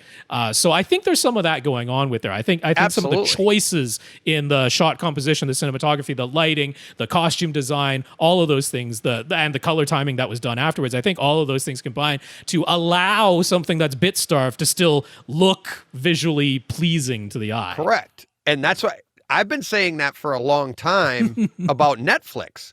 I think Netflix, because they've been at it the longest, streaming that is, they know I have said it. I think I've said it to all of you guys when I've had you on. I'm like, Netflix, I think there are parameters for the people making content for them. Well, there are. I mean, there's restrictions on what cameras they can use, and they're the lighting, given everything. Editing suites to use. So they're using common hardware. On the production side, there's common hardware being used across their original content. So that way they can stream the most dynamic versions, so they're much like what you're saying with Tomorrow War. Yeah. And it's the first time, in my opinion, this has happened outside of Netflix.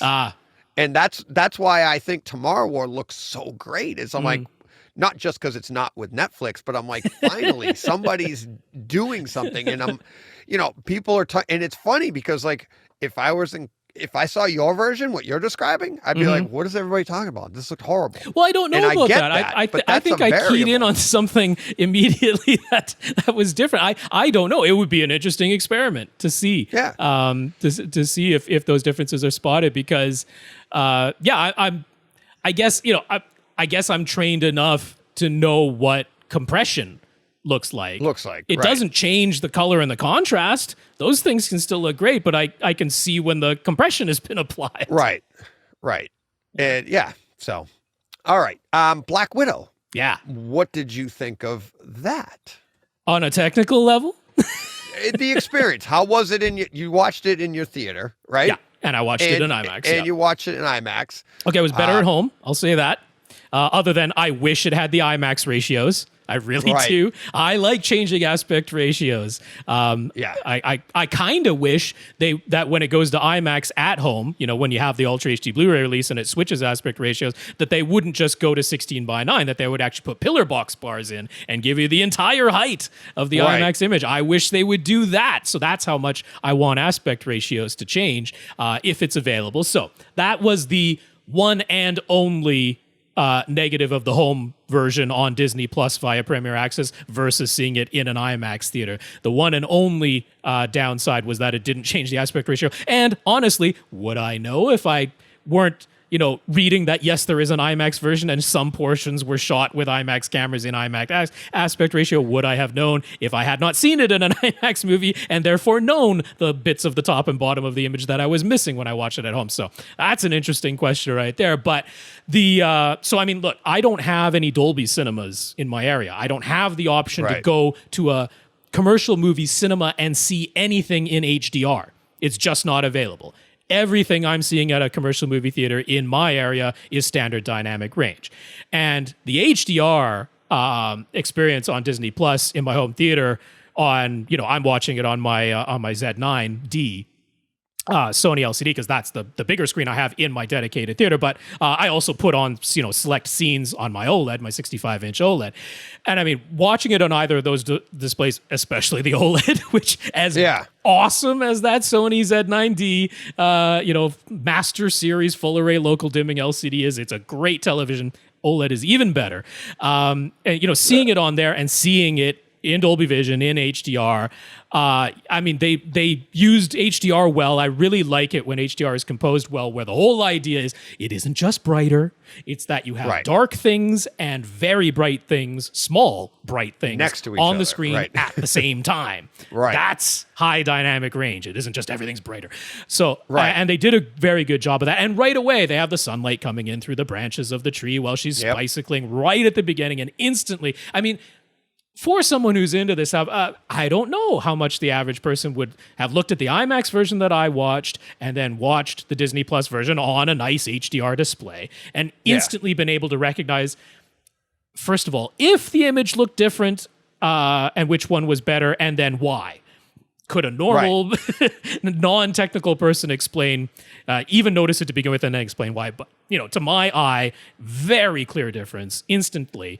They're on the little playground at the beginning. I mean, this shouldn't be spoilers of the first 20 seconds of the movie. They're on the little playground at the beginning, and there's shadows in there, and then there's the sunlight coming through the branches, and you have this shadow detail and this bright specular highlight detail on the screen at the same time. It's right there. The color streak in her hair, much more colorful on the home version.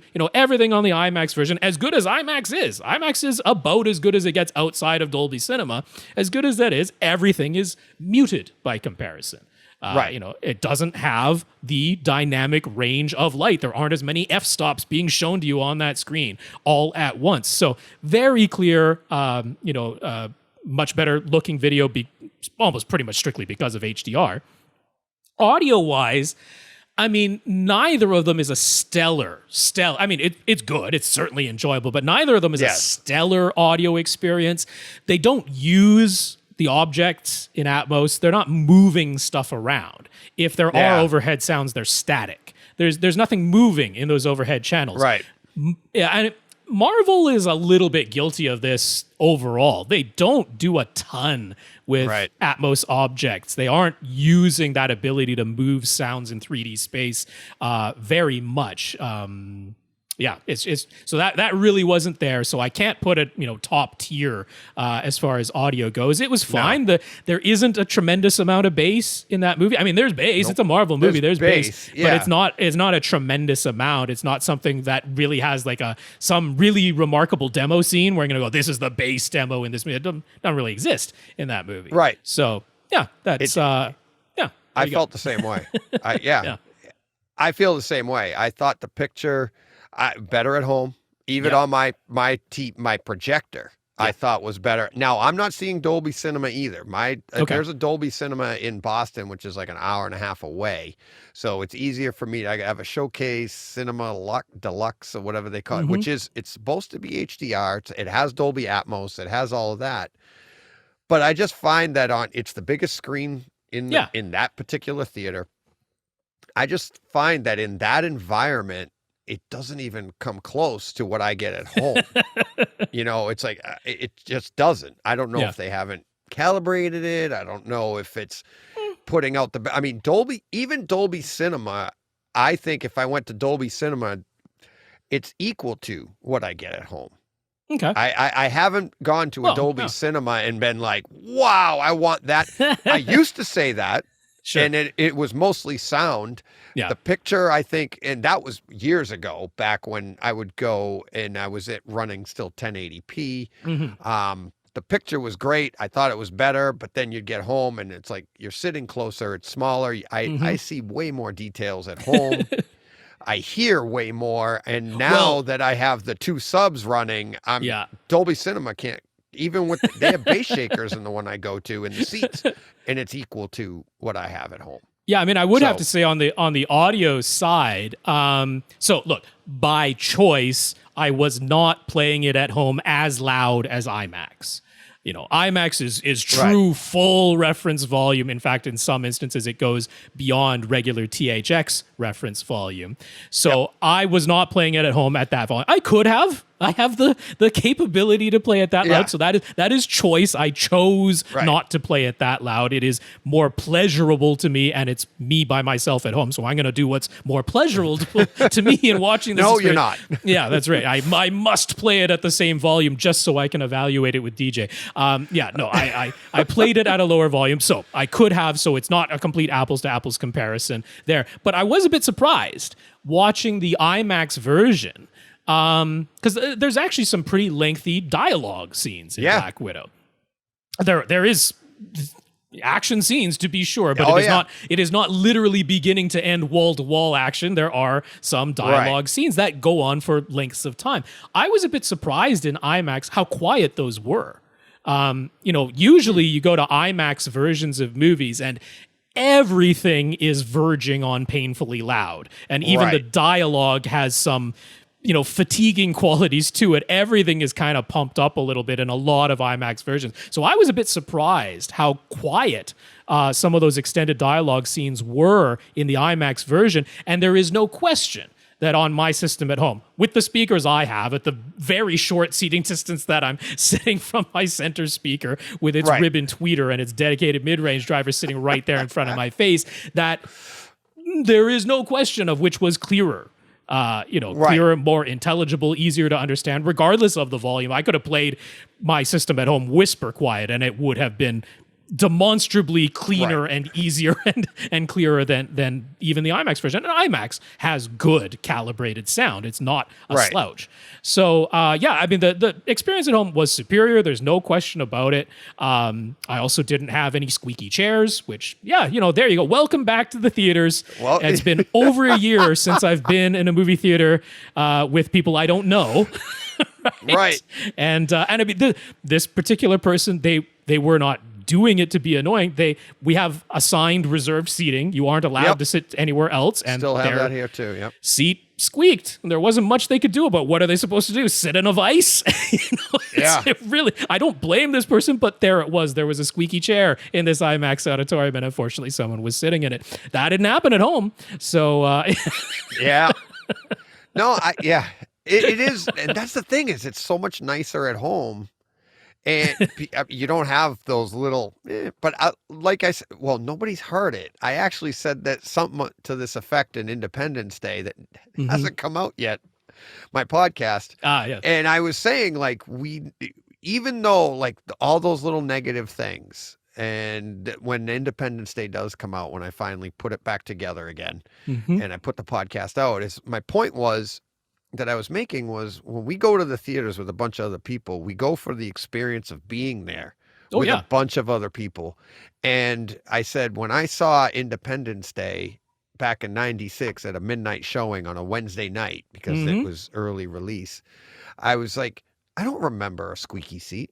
I don't remember the price of popcorn. I don't remember that somebody, you know what I mean? But I do remember people cheering. I do remember the feeling that everybody had when Bill Pullman was making his speech. I remember that experience. Yeah, and it is different than watching it alone. Yeah, watching it alone, walking out of there with all of those people and listening to the conversation, having a conversation with whoever you went with, and listening to the other conversations, and maybe some crosstalk, like you hear somebody say the same thing you just said.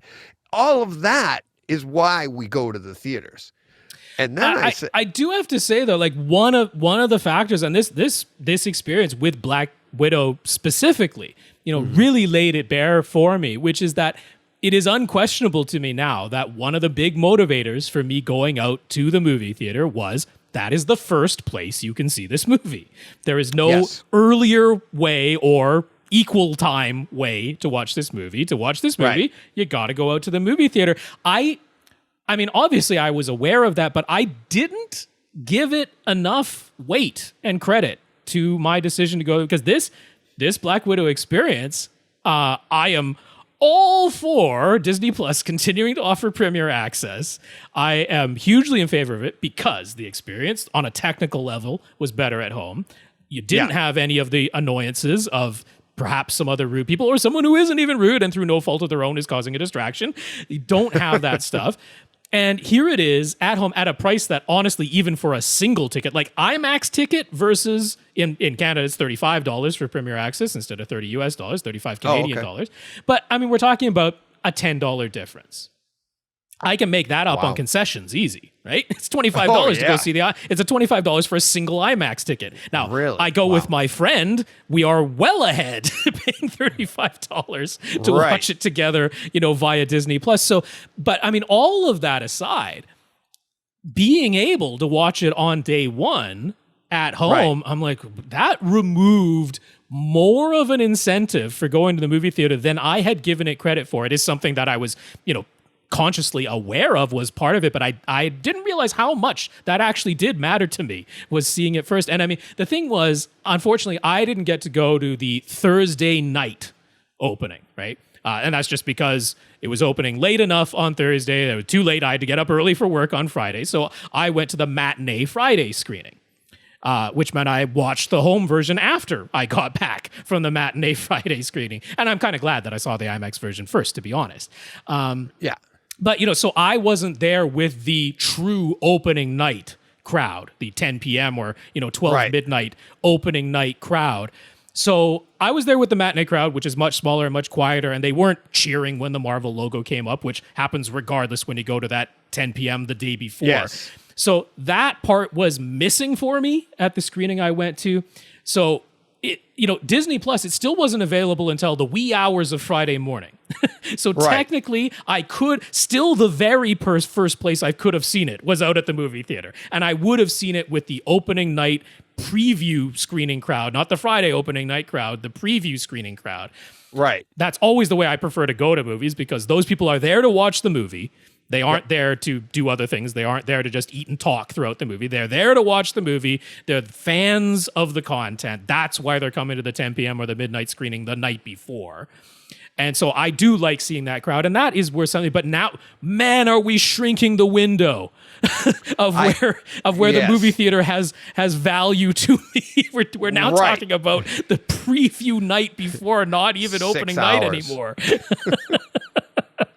So, Exactly. I mean, the movie theaters who are saying, hey, look, okay, fine. During the pandemic, we understand we weren't allowed to be open and you still have revenues to try and make. So yes, we'll begrudgingly accept that movies that were supposed to come out in theaters are going to show up on streaming services.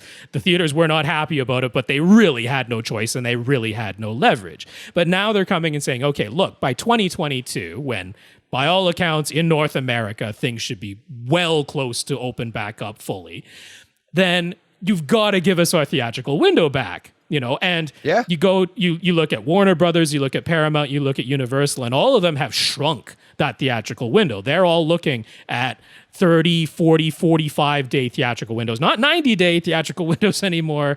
At the very least, they've cut it in half. Sometimes they've cut it down to just 1/3 of what it was. But they're still going, okay, there is a theatrical window. And honestly, that's enough for me. That's enough to motivate me to still go see the movie in the theater because I can't get it the same day. I would have to wait a month and a half. And that's enough for me. I didn't realize how motivating that is to me, I don't know for everybody else, but I can speak for myself. And I had not given that enough credit. So for theater exhibitors, I see the value of that exclusive theater window because if Disney Plus keeps doing this, I'm watching all the Disney movies at home. Right. Right. And the one thing to me is I think that their idea, shrinking that window, there's got to be a line where you're bringing in people that wouldn't have seen it anyways. And they can now take part in the conversation that's going on because of pre-COVID, pre-everything, you and I would go to a movie and then we would talk about it. We'd be like, Black Widow was awesome.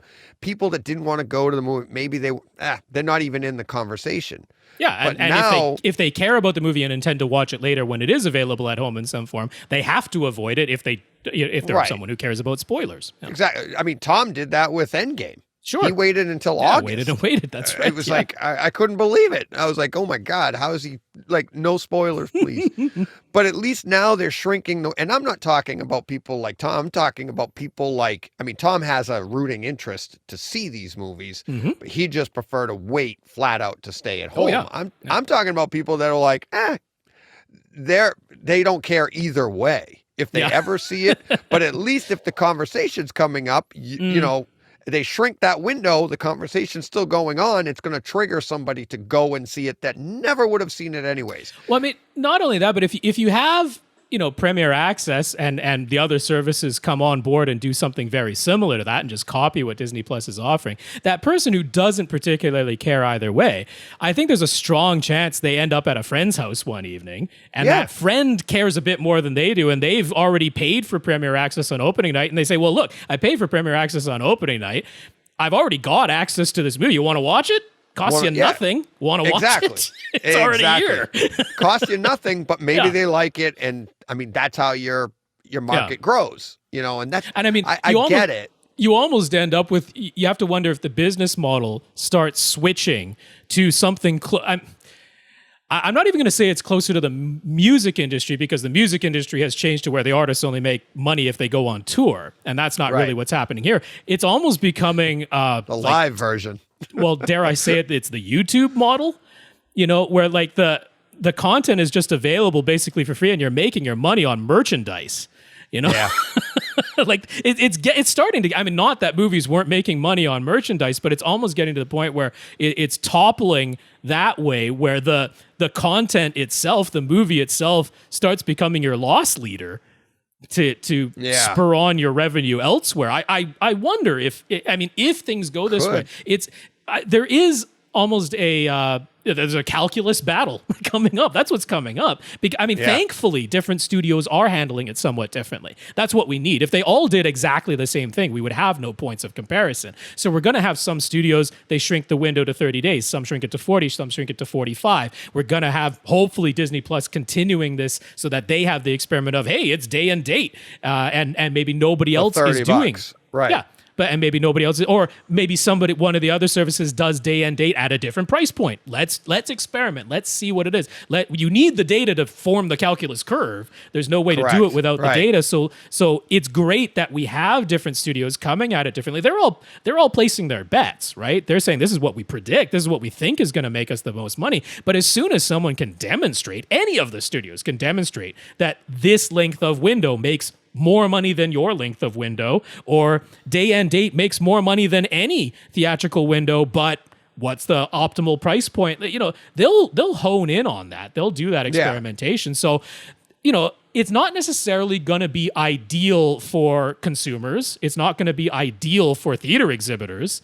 But I think it will, over time, settle into something again. I mean, people say things changing all the time. We actually had a really stable theatrical release window that then led into a premium at-home video-on-demand type of thing, or HBO, like actual HBO, which then led into the physical disc release, which then led into eventually streaming, which then eventually it just came to your regular cable channel, and years later just came to network TV in a horribly, edited down, censored version, right? But I mean, you had all of these release windows, and that was actually remarkably stable for years and years. I mean, the last big disruption to that was DVD, but nobody really worried about it because everybody made so much damn money.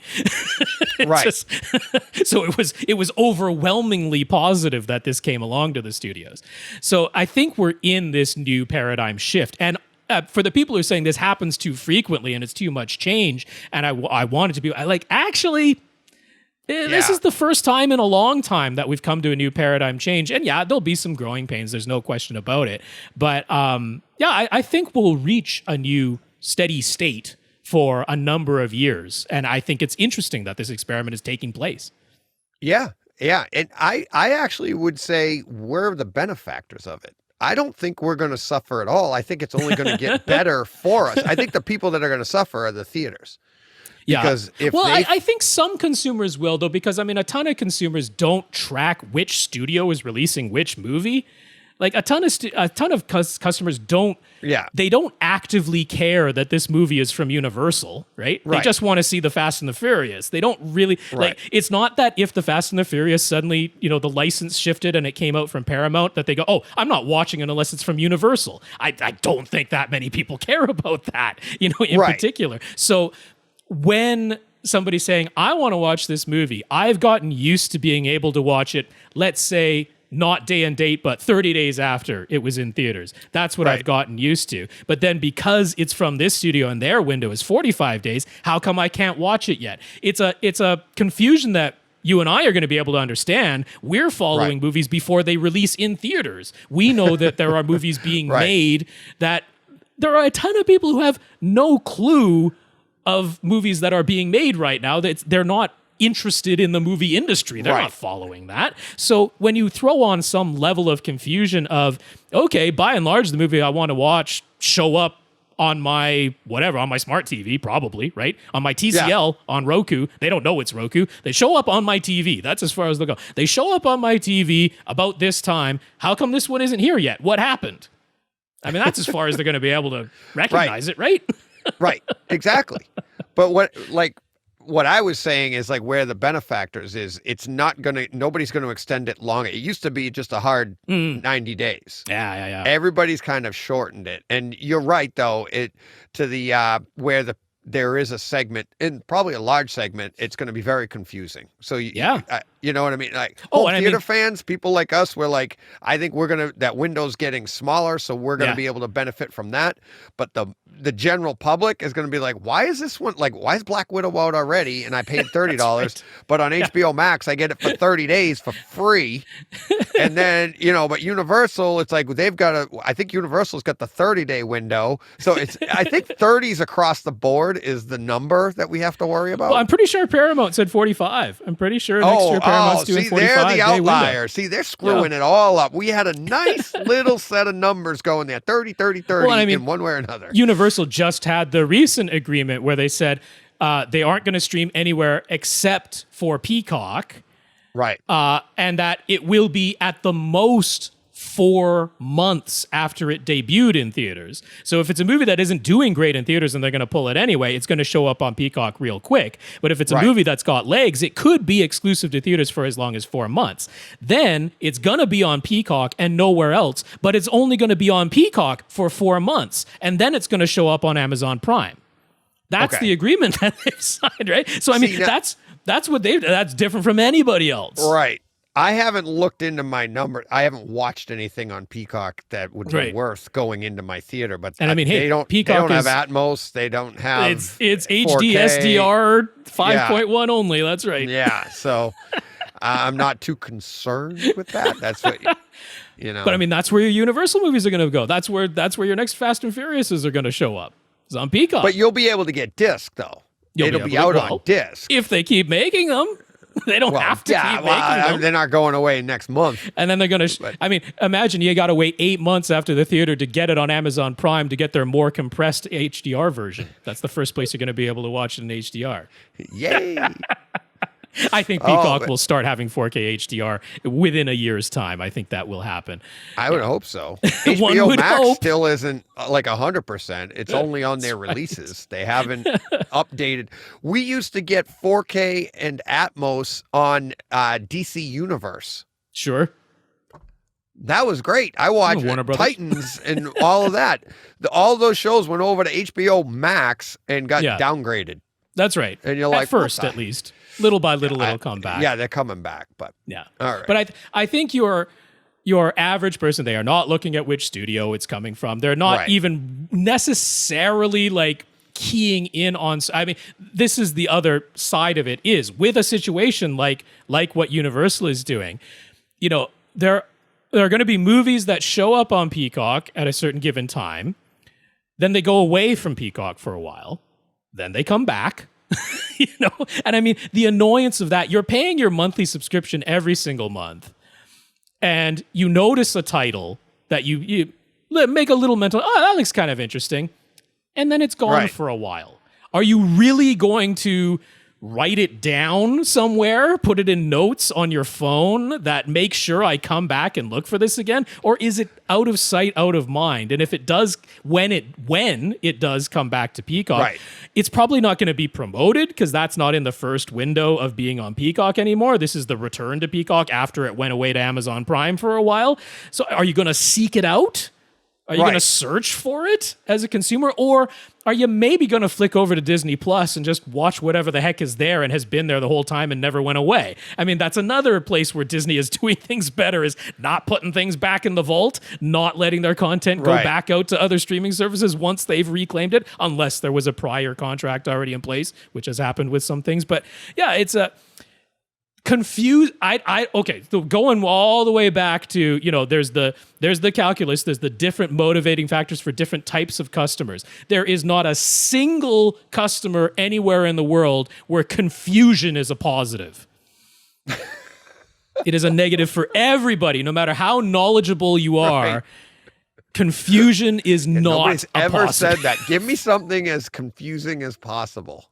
Or, there's a reason the Rubik's Cube's most famous tool was a hammer. That's right, yes. Will making this experience of watching your movies more confusing make you more likely to spend money with us? Nobody has ever answered yes. No, right. Exactly. Even if it's understandable to you, but you're going to have to explain it to your dad. It's not a positive. Yeah, exactly. And you're right. And that's Disney Plus it's simple. It's laid out very simple, and everything was and there they day seem one. to be Simple. They seem to have the internal motivation to continue to try and improve it. They haven't just completely stopped where they are. They are just the way that the Marvel movies are presented to you when you go into the Marvel section of Disney Plus. Right. What have they done? They put it in order.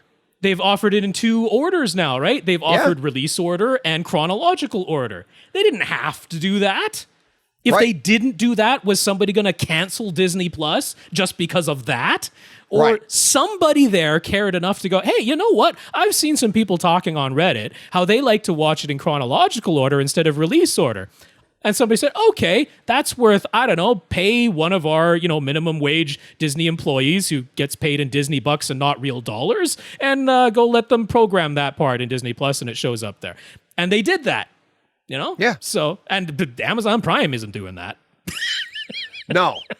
And I wish Disney would do it with Clone Wars. Oh, wouldn't that be nice? Wouldn't it be nice if they did it with Futurama and you could finally watch Futurama in production order instead of the mutilated order that it came out on television? Oh, did that one get screwed up too? I didn't follow that one. There are things that showed on television in season 5 that were produced during season 2. Oh, jeez. That's why Kif and Amy's relationship made no sense watching it on television. Oh, jeez. In production order, it makes sense. Firefly existed for 1 season, was only ever shown in a mutilated running order on television, and that's still the order it shows up on Disney Plus. So there you go. You could put that in production order, please. Yeah. Oh, yeah, they could do all that, and it doesn't cost them anything other than just. What's amazing is if they did, I would be pleased, but not utterly shocked. If Disney did it, I would go, oh, hey, that's cool. Awesome. If Amazon Prime did it, I might about faint, like this. Well, first off, Amazon's got to come up with a content that anybody would care was in order. I don't think they have anything that anybody, you know what I mean? Dear. Yes. All right. So this has been longer than an hour, DJ. Yeah. I told you when we started, I said, do you have a heart out? Because if you do, I'll cut it. But if you don't, I said, I was thinking an hour, but you never know when we get together. I mean, it's me on a podcast. It never goes less than 2 hours. That's just how it goes. But I will at this point say, was there anything else we wanted to touch upon? Because if not, we should wrap it up. I think we nailed it all and then some. Right. And then some. You and I have gotten on here and talked about just our podcast and helping me out with some stuff or whatever, just not recording, and it takes us an hour. That's right. Just because we start talking. So this time we hit record. So that's always fun. Thanks, Rob. I think we answered a bunch of questions. Easy for me to say. I think we answered a bunch of questions. Well, thank you for having me back, DJ. That is very nice of you. It is always a pleasure to appear, and I didn't have to prepare, 23 pages of show notes. That's a bonus for podcasting for me. Yeah, there you go. And that's I like to do that. And thanks for coming in. I didn't know it when I asked you, but you saved my bacon, buddy. I wasn't going to have a podcast this week, so you helped me out. I wouldn't have been able to put everything, do a show and do everything. I can't even get the other one together. So and you helped me out in that way. Enough running time to make up for one missing last week. That's the excuse. Yeah, there you go. Oh yeah, you're getting double the show now. That's right. All right. Thanks, Rob. Really appreciate it. And you'll be back probably sooner rather than later. Absolutely, man. Pleasure to do it. While we're on the air, you, Tom, we're doing that soon. Very soon. Let Tom know. You have decided for us, Ed. You guys are the ones that came up with the idea, but I would love to host you guys, and I want to take bets on the over-under on how long that podcast is going to be. Oh, dear. Yeah. Because we're going to have to start early, not before 11, because Tom's going to start drinking. That's right. Well, these days, Tom tends to have hard outs, so that might be our saving grace. It might just be that Tom says, all right, that's it. Him and I, he's got the record of the longest on the show. We went almost 3 hours. And we stopped recording, and then we were saying goodbye afterwards, and his computer just died. So we went That's what you 3 need. hours. Technology saves you again, you see? Yep, exactly. So, all right, Rob, till next time, thank you very much. You betcha. We'll talk again soon. And that's my sit down with Rob. I had a blast. Absolutely. I mean, to be honest, after we recorded that, we talked for like another hour. We've got, well, like I said in the podcast, I'm like, we just get on, like, we'll jump on to Skype or whatever just to talk about something that came up or discuss something. And next thing you know, we're off and running for like an hour and a half or whatever. We just get going. We both love to talk about home theater. So always a blast to have him in. If you want to follow him on Twitter at First Reflect, if you want to find his podcast, AV Rant at avrant.com, and you can find it on any platform. Also on YouTube, him and Tom break down, answer any questions that you have. They're probably the best place to go to have questions answered. And they always try to save you some money, and they get into trouble because people like, well, you could spend more and make it better. And they're like, I don't know if it's objectively. It's so much fun listening to those guys. So thanks, Rob, for coming in. He'll definitely be back soon. Love to get him back with Tom. That would be fun if I could even get a word in edgewise. But yeah, so a lot of fun. Looking forward to more. I don't know what I'm going to be doing next week, but let's get to some thank yous to people. Let's thank everybody on Patreon. All my supporters over there, 14 of them. If you would like to support me monetarily, you can go to patreon.com/Brightside Home Theater. And see, now I'm losing power. If you're watching on YouTube, my lights just went out in this room, or a light. My life just isn't easy right now. Could be worse. First world problems. Too funny. That is wicked funny. All right. So from the dark cave.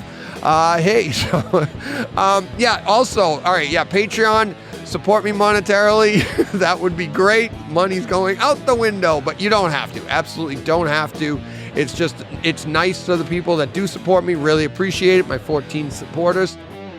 And on Twitter, support me there. It's been a while since I've talked about Twitter, since I was off last week.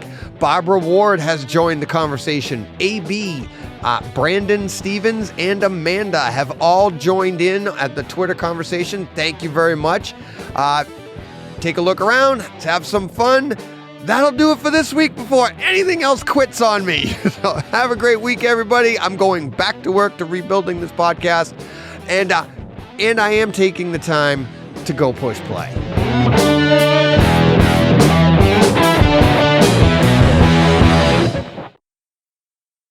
Hey, Fred. This has been a Hey Fred production, with theme music by Jeff Bernhardt and Throne Vault Productions.